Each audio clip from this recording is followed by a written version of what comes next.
On this episode of Star Trek Universe, we have seen Lower Decks 410, Old Friends, New Planets, and we're going to talk about it right after these words from our mystery sponsors.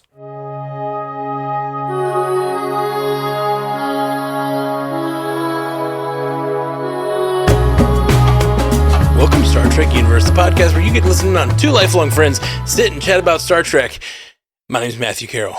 I'm David C. Roberson.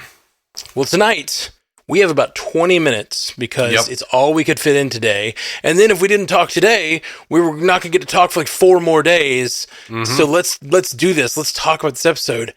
What did you think? I had my issues with it, but I thought it was good, and that was okay. Oh, yeah? I'm interested to hear your issues. I loved it. This is my favorite kind of Lower Decks episode.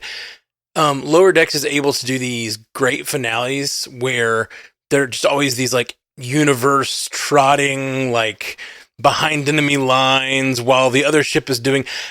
It always reminds me of the books I read as a kid, where there's like something going on over here, and you know someone's trapped behind enemy lines, someone else is working on a ship problem, someone else is doing it, and it just sort of like all comes together and culminates into a great like decision that has to be made, and I love it. Now, not to say that this was a great like decision episode.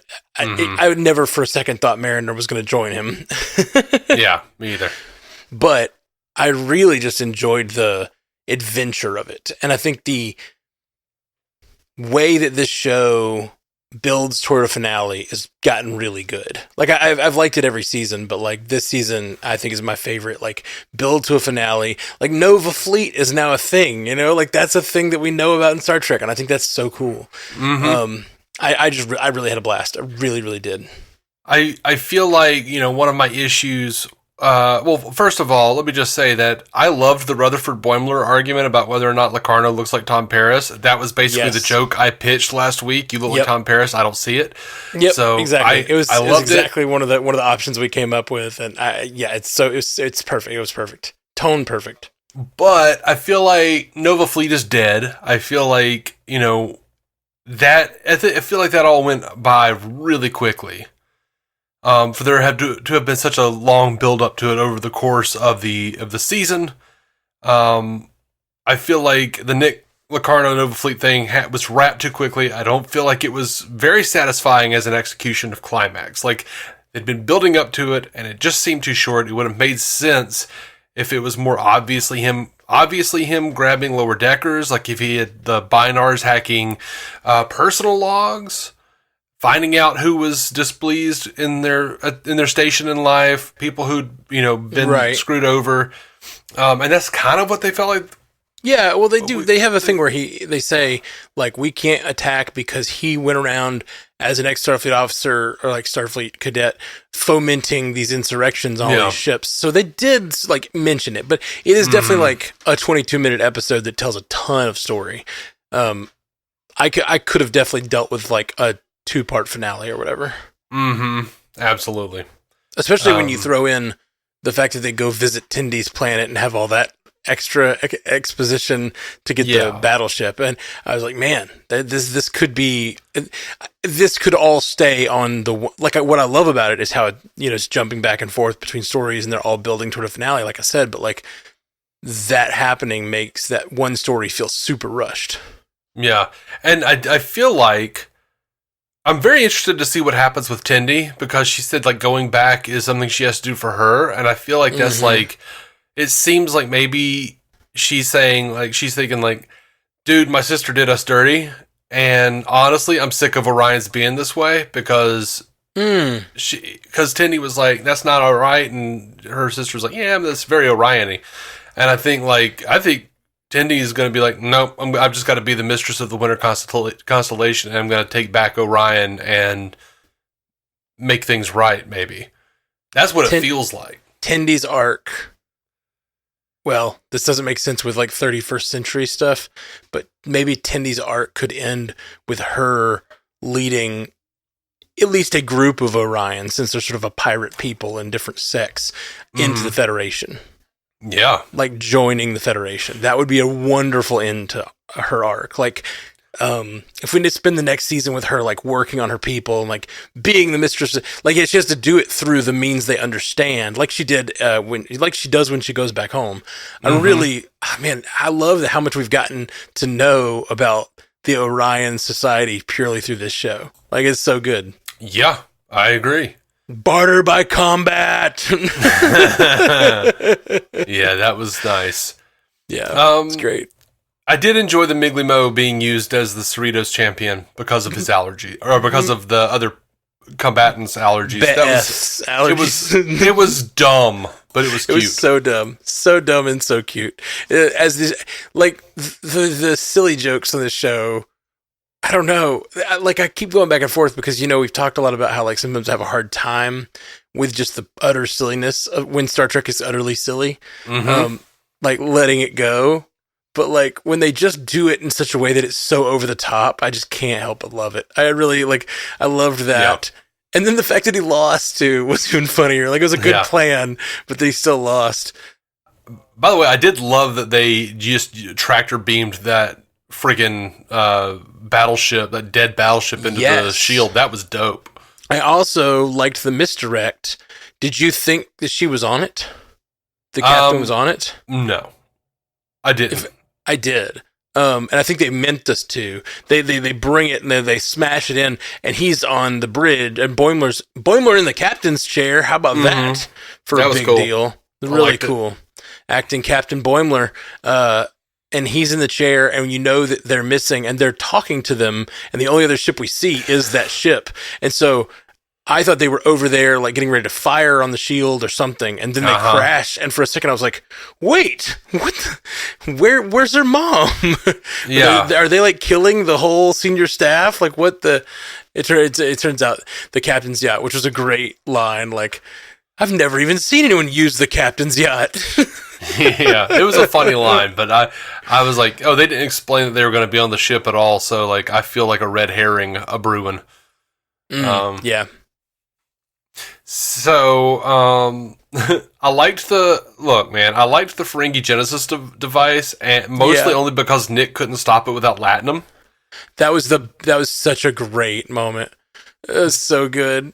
But like all of the like hiding in the Mutara Nebula stuff, I'm like, it's too much Wrath of Khan. They had James Horner music going in a lot of places. They were doing exact mirrors of Wrath of Khan shots over and over again. They definitely were.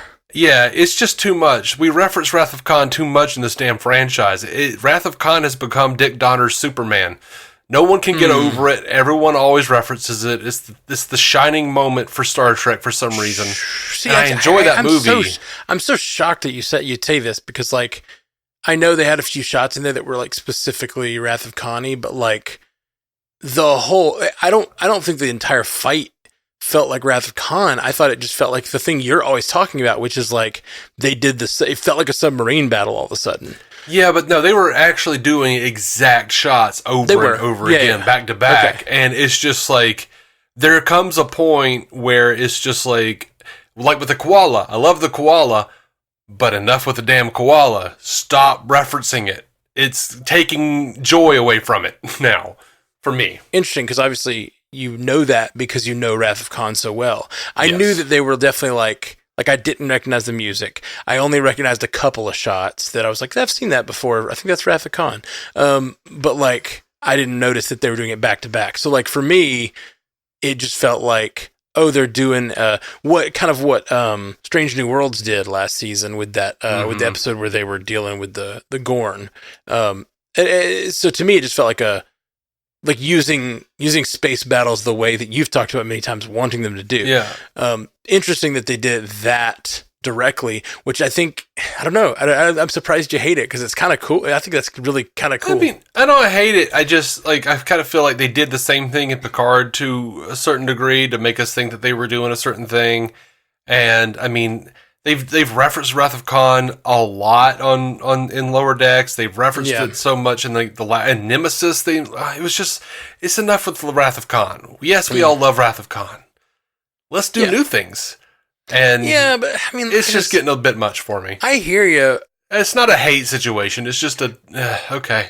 I hear you. I just feel like this show is constantly referential of other Star Trek properties, and it's not always Wrath of Khan. Like you could say that. You could say that. Like it references Wrath of Khan a lot, and it's true because it's one of the most popular and favorites. But like they also reference a ton of other stuff. Yeah, it's not just Lower Decks, though, is what I'm saying. Yeah. It's like the franchise as a whole references Wrath of Khan too much. I hear you. But that's just one of my little complaints. I don't care. Yeah. Like it's not a big deal. They didn't bother me, but partially because I didn't catch some of the references. I loved it. They showed a flashback, getting to see young Mariner acting like Boimler, basically. Yes.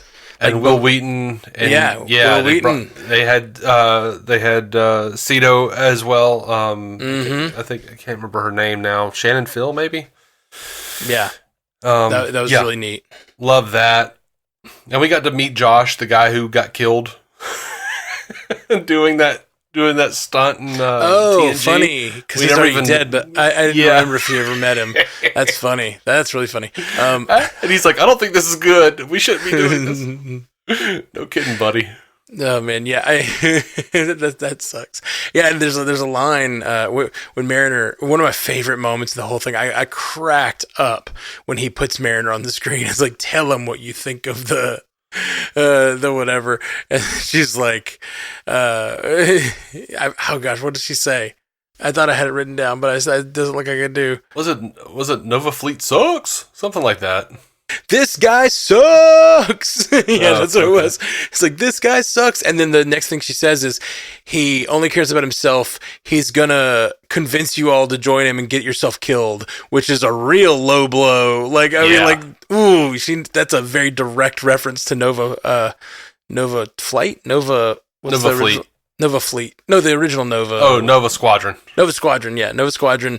And by the way, you say Nova Fleet's gone, and I think that's probably true, but you do have like this big fleet of ships that are like rogue ships, one of each, like of these different people. Like you could definitely see some of them, they're not going to easily just be able to go back to their homes. Mm-hmm. So if I could totally see Lower Decks continuing the Nova Fleet idea in some form, like Nova Fleet continues even though Locarno's gone or something. Like they even just do an episode where they deal with the fallout, Is Locarno gone though? Because I don't know. Definitely set it up like, and I don't love this idea that the planet that was created was mentioned as having Locarno's DNA, because the original Genesis, by that logic, the original Genesis planet would then partially be crafted with like DNA of Khan, and that didn't seem to matter much unless it was, actually unstable because of Khan and not because David Marcus illegally used protomatter in the design matrix. Right. Yeah.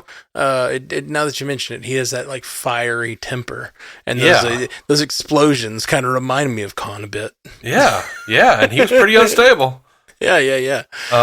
So, like, they might do something else with Locarno. It definitely seems like they're setting something up. They're setting something up with Locarno, the planet, but I guess I couldn't tell. But I definitely think that plan. I mean, they even say now we've got to deal with this new M-class planet. So I'm assuming that's going to be the kickoff of next season, because they've done that every season. They've always kept the track of what was going on at the end of last season and moved it forward a little bit. So, I just think it's cool. I think it's a cool episode, and it did some cool world building, and we got to see some old characters like in different light, and got to see Tindy like when she says "You've got this" and like walks off camera, and then like the camera is like looking out the window and turns into the credits. That was a really cool moment. It was really cool. That was cool. Done. It was interrupted for me by an ad, but it was a cool moment. Oh, that's terrible. What are they doing over there? I don't know. So, by the way, I loved the Twaining. I love that the captain remains annoyed that it works. I thought you guys were getting along. No, only when we're Twaining. Livick. My biggest issue with the episode, the pretense that Mariner has only been self-sabotaging and acting weird for a few months. For the past few months, she says. Well, she has... I think she says she's been acting weird the last few months, which she has, like, she's always self-sabotaged. I don't think they're trying to say that, or even she's trying to say that, but she has been, like, literally trying to get herself killed lately. Remember, like those last couple episodes? Yeah. I think that's what they're talking about when they say the last couple months or whatever. Yeah, I'm just kind of like, last few months, because she's always been like super self-sabotaging, and it kind of just felt disingenuous of the writers to me. It just kind of felt like they were trying to convince us of something that they want us to believe so that we'll think it's a better show. And I think the show's great. I just, I'm like, Marriage has been self-sabotaging this entire time. It felt weird. Well, she has been dealing with different things. Like, so she's been self-sabotaging for sure. But prior to this, it was like self-sabotaging from this sense of like, she doesn't want to get promoted. But then like it still is slowly moving forward. Last season though, she did finally, or this season, I guess, she finally accepted the promotion and like she's moved forward in her life in that way. And so like that, there's a little bit of movement in her character in the earlier parts. But now this is like she started like self-sabotaging to the point of endangering her life, and then like it really had to come to a head and she had to change something, Except the promotion stuff, we found out the last episode, the promotion stuff was because of Cito and because of her not wanting to have to make decisions that'll get her friends killed and stuff. So and also PTSD from the Dominion War. That seems like all of that would way predate anything that happened the last few months. It was a weird turn of phrase from her. Yeah, I think that. Well, it's like it'd be weird to also though. I think she's apologizing for the putting her life in danger so much. I think it's what she's apologizing for, because like it'd be weird to say, by the way, I apologize for my entire personality since you've known me. It's like they're her friends, but lately her self-sabotage has reached a point of dangerous, and they've been noticing it, So like I think it makes sense that she said that, but I hear you. It might be weird, but it's probably also needed. Mariners kind of terrible. Apologizing for herself. Yeah, she's kind of terrible. Speaking of, I loved the line from what's the Vulcan's name? Fuck. Tallinn? That sounds right. I love the line from, I think it's Tallinn saying, clearly his emotional behavior conflicts with his culpability. And then the doctor says, yeah, he's an asshole. It's just really funny. Like, he's emotional in a direction that like pushes against his own culpability, which is such a like great way to say asshole. And she just like simplifies that. It's like, yeah, that's basically all assholes. Like they won't admit when they do something wrong, and they just have big emotional reactions that don't admit their own it's just a great line.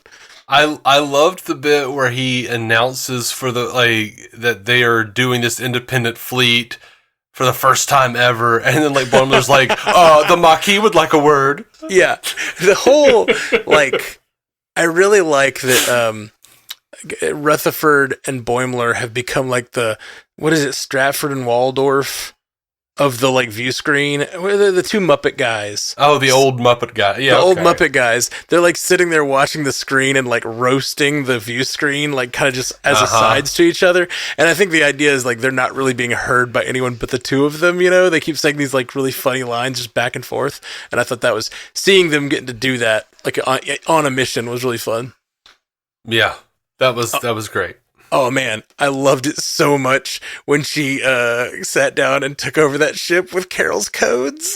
That was cool. I dug, yeah. She's like, I knew this would come in handy one day. That was good. And I really enjoyed, for whatever reason, I enjoyed the chemistry between her and the Genesis device. Like, just this dead device sitting next to her, and she's like, she personifies it by calling it GD. I didn't even notice that she said GD over and over the first time I saw it, and like, that's so funny. And she says it with like, girl, like, yeah. It's just like, he's obsessed with you, girl. Yeah. That was good. Like, the whole Genesis device being personified was really funny. Yeah, and I liked the pursuit before the Mutara Nebula stuff. Like when she's like, "Ooh, planet debris," or space debris or whatever, so it's and a was great hiding line. all of that. That was all great. That's so good. It's like every sci-fi space adventure ever. Like, we got to go into the dangerous debris that no one should go in because it'll be like good for getting away from these guys. But like, it's a terrible idea. It's just like a luck-based thing, but they do it in every movie. And so her just calling out, "Ooh, dangerous and unpredictable space debris." Yeah, I dug it. I liked that she knew so many Ferengi rules of acquisition. She only listed 2, but definitely seemed like she had more of her. Oh yeah, I think we've repertoire. seen her. I think we've seen her quote them before, like when she visited Quarks or whatever. Yeah, for sure. I really liked, "How do I look? Confident, but in a creepy way. It's exactly what I'm going for." Yeah. They have like the same face. I don't see it. Yeah. I was down. I liked it. Fucking Romulans. Like, I just liked the bleeped out fucking Romulans. Like, you just don't get like you don't get the F word very often on Star Trek, and so it's just really funny. Yeah. I liked the "we are free to lurk" or whatever it was, or scheme or whatever it was they said. Like, yeah, you can be free to.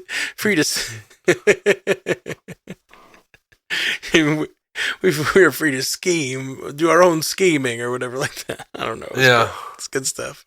I like that she tried to convince the people, but it didn't work at all. She just ended up having to fight it all out. It's fun. Badgie showed up. Goodgie. This is Goodgie. Yeah, they did really wrap a lot of stuff up well in a lot of ways in this episode. Yeah, totally.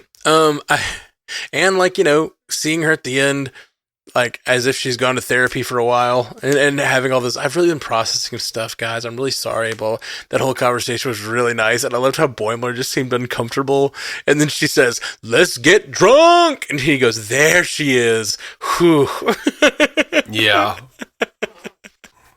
It also shows that even though she's, had some personal growth, she's still a mariner and she's still going to be a little, wild or whatever. I don't know. I felt like that was sort of like, maybe in just a joking sense, maybe it won't go further, but it was like, how friends can like be kind of toxic and not want you to grow because they selfishly want you to stay the same. Yeah, 100%. And I definitely think that's in there.